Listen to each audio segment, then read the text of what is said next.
go ahead and start the meeting. Joyce, if you do the roll call, please. Dave Talley, Here. Leandre Camel, Here. Alyssa Dobbin, Michael Dixon, Mark Bymaster, Kathleen Weigel, Here. Frank Barbieri. Here. We have quorum. Okay, and we'll do introductions, and we'll start as always with Patricia, please. Good morning, Patricia Morales from the Office of General Counsel. Heather Frederick, Chief Financial Officer. Annette Pinnock, Accounting Director. Frank Barbieri, Audit Committee member. Andres Ortiz, Auditor. We'll go to the back of the room. Introductions. Dave Dolan, Facilities Management, School District. Mark Lodge, Building Code Services. Okay, Bob now. Bob Bliss, Office of Inspector General. Randy Laws, IG's office. Dave Talley, Audit. Teresa Michael, Inspector General. Carrie High, Counsel to Inspector General. Joyce Edison, Inspector General's office. Christina Daniels, Inspector General's Office. Tracy Shear, Inspector General's Office. Leandre Camel, Audit. Chantel Knowles, RSM. Right, thank you. Our family is here for your family, or the people, or the families. Somebody's got themselves on hold. Okay, Terry, do we have any deletions or additions to the agenda? No, we don't. Okay, if that's the case, I'll accept a motion to approve the agenda. So move. There's a motion. Is there a second? Second. Any questions? All in favor? All opposed? Passed unanimously. Take a minute and review the minutes of the January 17th, 2025 meeting, and after you've had a chance to review it, I'll accept a motion to approve. Leandre motions to approve. Is there a second? All in favor? All opposed? Passed unanimously. Public comments? Hearing none, we'll go to... If someone's talking, we can't hear anything. It's on mute.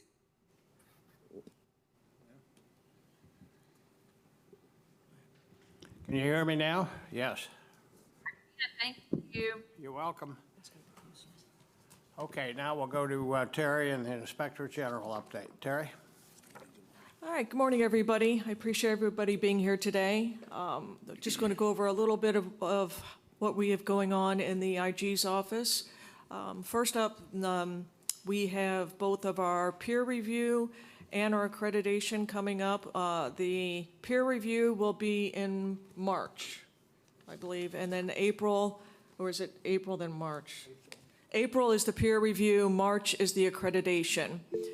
Next month, we will have, our next meeting, the board will be voting on my evaluation. And other than that, we are pretty much on track with everything else going on in the office. There's no great shakeups, knock on wood, and no issues that I'm aware of. Okay. Next item is the internal funds audit. Who's going to do that, Randy? Good morning. The internal funds audit progress is on schedule. As of yesterday, we have completed the field work for 173 out of the 177 schools.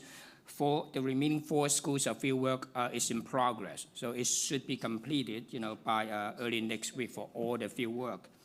And we will work on the remaining schools draft reports to the school principals for response, and also to compile the district-wide management letter for the CFO office response. So hopefully we will get all the responses by the end of March so that we can present the final report to this committee for review and approval in April. Okay, any questions of Randy? Let the records reflect that Alyssa Dewan has just joined us virtually. Okay, next we'll have the audit of the Educational Facility Safety Inspection Program. Who's going to? Good morning, and I will be presenting the audit of the Education Facilities Safeties Inspections Program.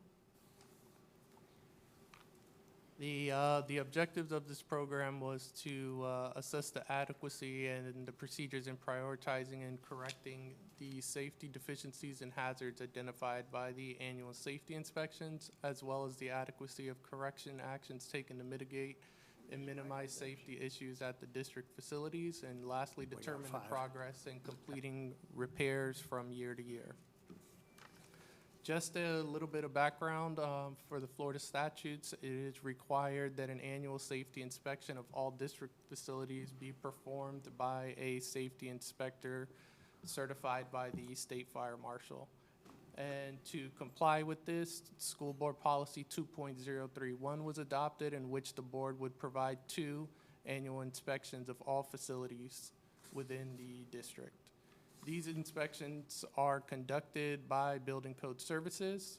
The 2 inspections that are performed, the first one is an initial inspection that's performed on all the entire facilities for compliance with all applicable codes, as well as any previous citations that were discovered and deemed uncorrected in prior fiscal years. After this initial inspection, a list of all these citations are then compiled and discussed with the department head as well as the principal for corrective actions to be taken. Shortly after, approximately 2 to 3 months after, a final inspection is performed, in which they discuss with the proper departments as well as the principal on any of the citations that have been corrected and the citations that have not been corrected. The citations that have been corrected are then immediately reviewed by the inspector to determine if those citations are in fact corrected. Any citations that are not corrected, estimated timetable is provided by the applicable department for those citations.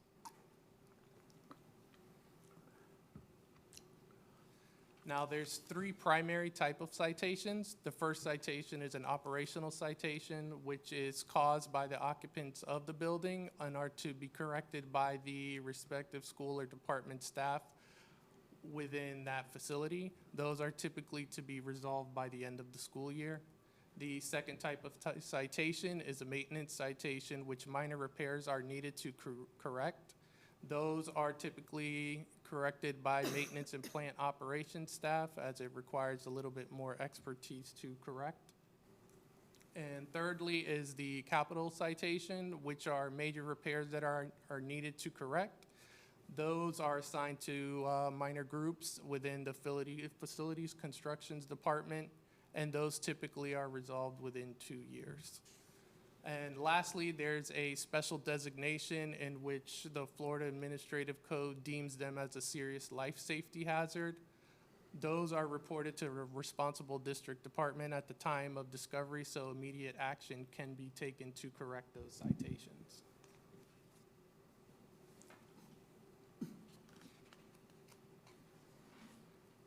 The first conclusion, we looked and verified if all of 4 inspectors were certified by the state fire marshal during the inspection periods of fiscal years 2023 and 2024.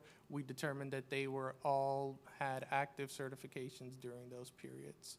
We also reviewed fiscal years 2021 through 2024. We reviewed the comprehensive safety inspection reports that are given to the school board for approval and determined that they were submitted timely and approved timely by the school board as required by Florida statutes.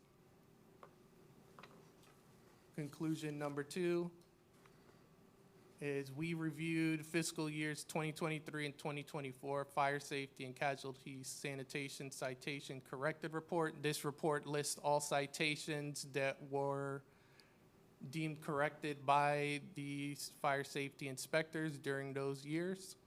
We sampled 19 schools to confirm if those citations were in fact corrected. We performed this observation with a Building Code Services inspector.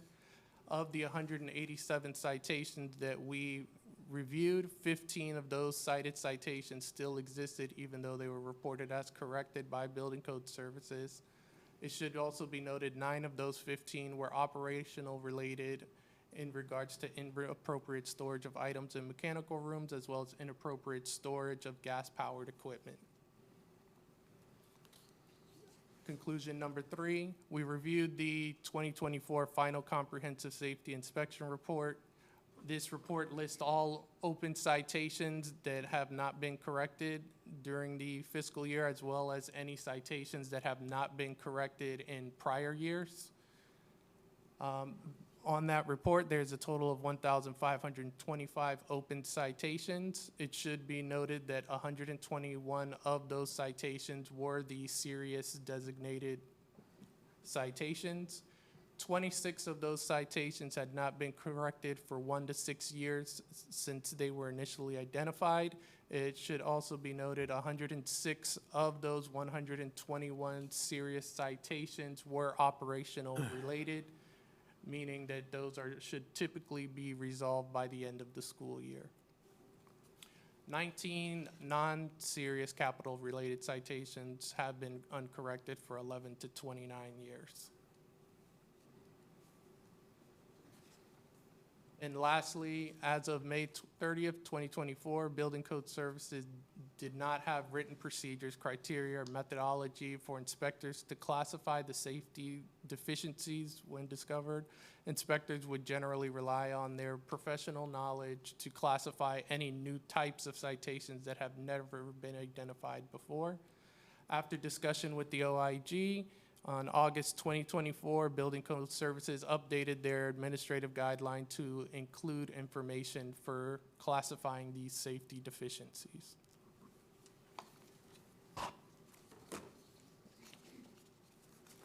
Any questions?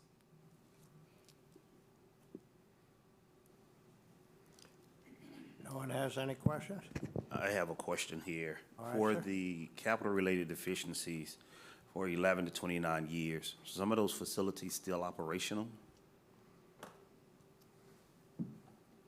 Yeah, it's Joseph Sanchez, the Chief Operating Officer, and I'll start out, and if Mr. Dolan or Mr. Lodge would like to add to it.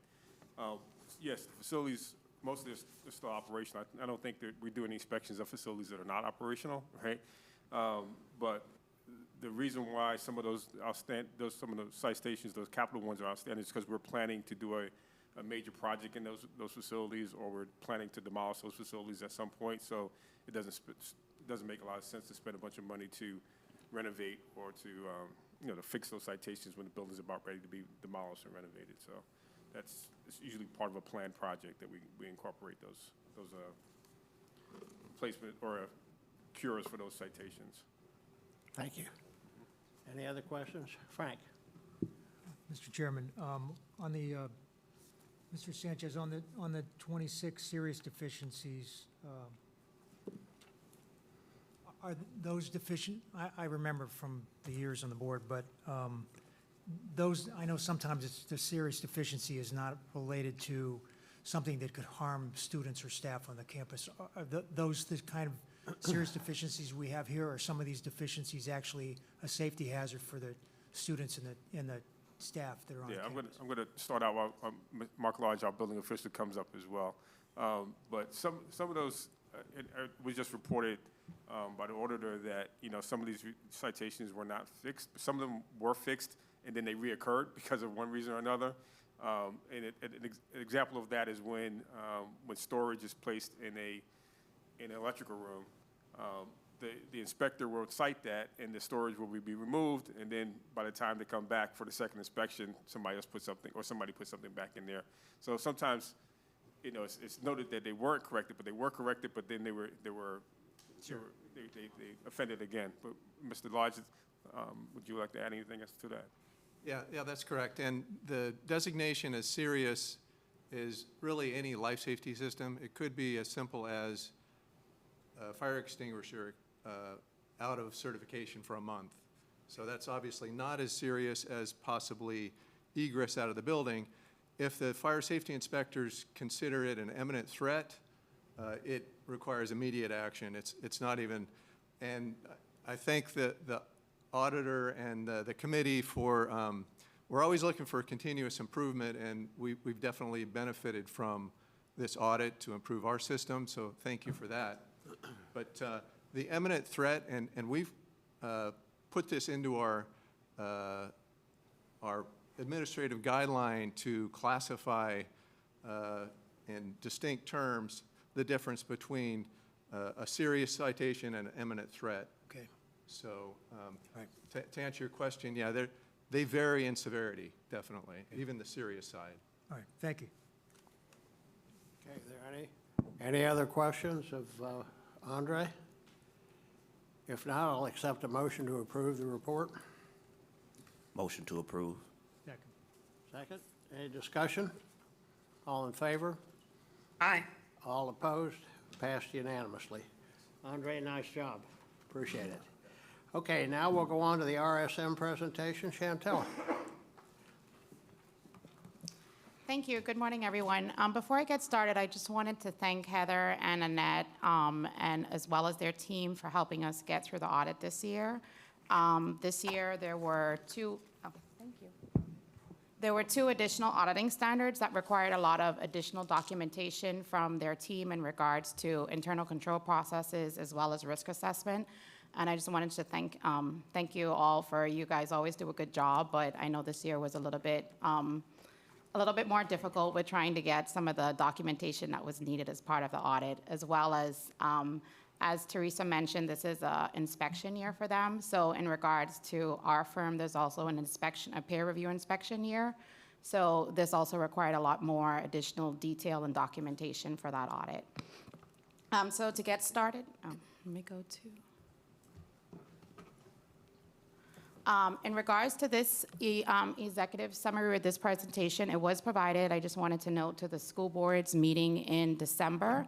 And I know originally it was supposed to be presented to the audit committee here just before the break. So in regards to this, we have audited the financial statements of the school district as of and for the year ended June 30th, 2024. This is this very large document that I know Heather was provided to the audit committee. This document is the responsibility of the district. And in regards to this, we provided an unmodified opinion on the district's financial statements. In addition, we also performed an examination of the district's compliance with Section 218.415 of the Florida statutes that relates to the district's compliance with investments. And for that report, we didn't find any instances of noncompliance. And also, later in the presentation, I'll go over the single audit report and management letter, which we also issued. As part of our audit, we identified significant risks related to revenue recognition, which we subsequently communicated in our letter that was dated September 13th. And that basically just covered what our planned scope of the audit was going to be. As part of that, the district there was just one additional government standard that was adopted this year. However, that didn't have a significant impact on the district's financial statements. We didn't identify any audit adjustments. However, we did have several uncorrected misstatements, which we'll further go over on pages 11 to 14. And we also didn't identify any deficiency in internal control. Here we go. So management, as I noted, has the ultimate responsibility for the appropriateness of the accounting policies. We did note that the district didn't adopt any significant new accounting policies. We also didn't identify any policies that were controversial or didn't have a lack of authoritative guidance. And we also did not identify any significant unusual transactions. On the next few pages, we listed out all of the significant accounting estimates that the district has. However, I'm just going to touch upon a few of them. Why does it not want to click? Okay. So let's go back. It's not clicking today. Here we go. So the first one I wanted to touch on is that the district is self-insured for general automobile, and workers' compensation, as well as health insurance. In regards to this estimate, the district utilizes a third-party actuary to determine what that estimate would be. As part of our procedures, we send those reports we test the underlying data for those reports, and we also send that report to our own internal specialists to make sure that the underlying assumptions are reasonable. We concluded that the resulting estimate was reasonable. The district offers post-employment benefits. For that report, again, they also send that information to their external actuaries in order for them to determine what that liability would be. We perform the same procedures by sending that to our internal specialists, and we audit the underlying data, and we also concluded that that estimate was reasonable. The last estimate I wanted to touch on was the pension. So the district is part of the Florida Retirement System, which is a cost allocation plan. For that, the district just sends their monthly contributions for the plan, and it's actually the Florida Auditor General that audits that data. However, we still send those valuation reports to our internal specialists, and as a result of that, we found that all of the underlying assumptions that were utilized and the methodology were reasonable, and that estimate was also deemed to be reasonable.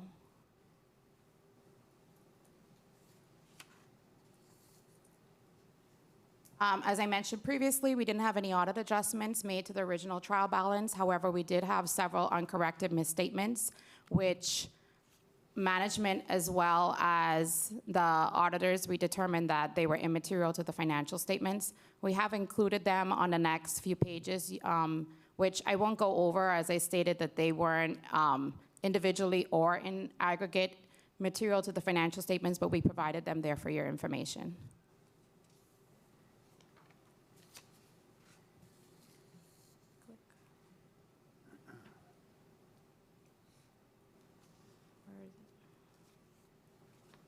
As part of our audit, we didn't have any significant issues.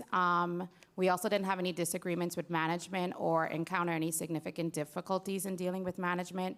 We aren't aware of management having any consultations with other accountants or auditors. And we also didn't encounter any significant difficult matters that require consultation outside of our engagement team.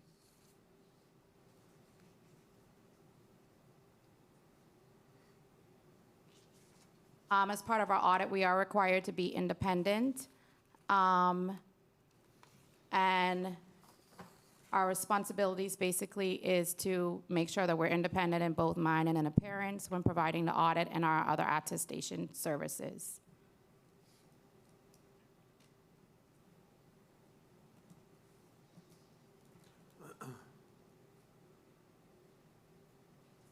Okay. These are just the representation letter that the district basically represents to us everything in relation to the financial statement. And as part of that, it basically goes over that they provided all the information and everything that we needed to conduct the audit, and makes various representations to us that, where is it? It also includes within here the past adjustments, the uncorrected misstatements that I mentioned previously on the few sites. Come on.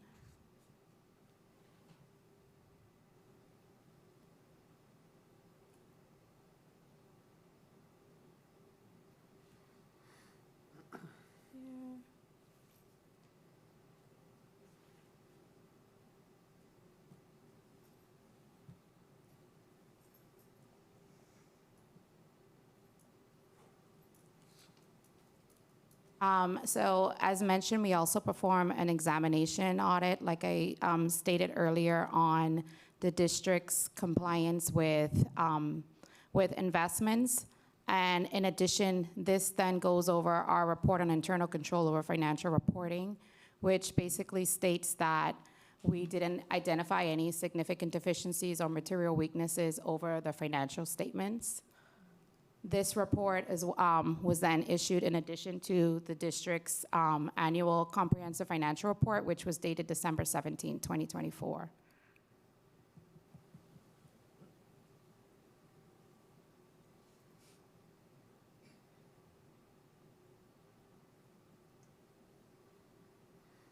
Does this take us to the next report? Do you know? There should be another report that has the single audit report and the management letter. Let me see.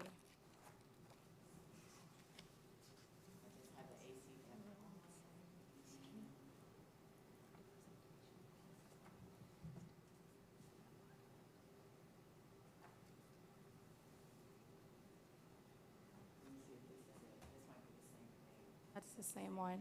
Yeah, that's the same one.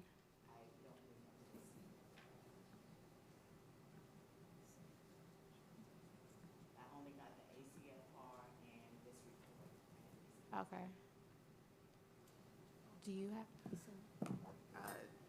No, but we can, I mean, we can go over what the single audit report was. So there was as part of the single audit, that's auditing all the federal grants. There were several that were deemed to be high risk. There were no audit findings. Yes. That's the most important part. I guess from memory, I'll just let you know, in regards to the single audit report, we performed that report in accordance with the uniform guidance. The district received a lot, I guess, they received and expended at least $472 million that I can recall in federal expenditures during the year ended June 30th, 2024. As part of that, for the single audit, we perform a risk-based audit approach, and we selected 6 major programs to be tested. Some of those grants that we tested was related to, one of them was a child and adult care program. Another one was the ROTC program. We also audited the ESSER program, a child and adult care food program. I think it was supporting effective instruction. English language and the learner. English language grant. And as part of our audit of all 6 of those programs, we didn't have any, we noted that the district was in compliance over with the uniform guidance, and we also didn't have any internal control findings over that program. In addition to the single audit, we also issued the management letter. And in regards to the management letter, we're required to perform that in accordance with the Florida Auditor General, Chapter 10.800. As part of that report, we're required to follow up if there were any prior audit findings. We didn't have any prior audit findings in relation to fiscal year 23.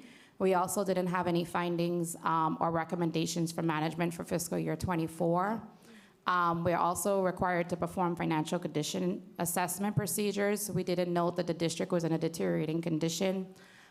We also noted that they include a itemized budget that's easily understandable for the public. And again, just mentioned that they didn't have any findings. It also shows you a schedule of findings that has a summary of all of this information that basically says that we issued an unmodified opinion on the financial statements, which is the best opinion that the school district can have. And again, that it shows you that we didn't have any findings for the single audit as well as the management letter. And that's in conclusion. I apologize for not having those additional attachments. I guess we can send it to include it for approval. Yeah, it's our fault for thinking they were part of the presentation because they were just separate Yeah, documents. attachments. And when I saw the appendices in the back with the letters, I just thought all the other ones were included in there. So that's our error for not sharing those additional letters, but they were sent by RSM. And I did want to thank Chantel as well as her team. With the change in auditing standards, there was a significant amount of additional work. And yes, there was a significant amount for the district, but it was much more on the audit team. And, I'm pleased to say that, to take a positive look at this, the fact that we had no findings with the amount of additional selections they had this year, it goes to the team that we have in place. So Annette and her team really did an outstanding job this year. Thanks. And with that, I'll open it up with any questions. Any questions of Chantel? Chantel, I don't have any questions. This is Gloria Branch, but thank you for all your hard work, and thank you, Heather, for helping them. You guys are awesome. Thank you. Okay, and I want, before we close out, I just want to congratulate Heather and her team for, again, providing the background and giving us a no-finding audit, so congratulations to you. If there are no further questions, we'll move on to the committee's review of board policies 1.091, which addresses the audit committee, and 1.092, which addresses the inspector general. If you remember, these were provided last month, and it was agreed that we would address these two today. And at the March meeting, we'll address board policy 2.62. So are there any questions after reviewing these board policies?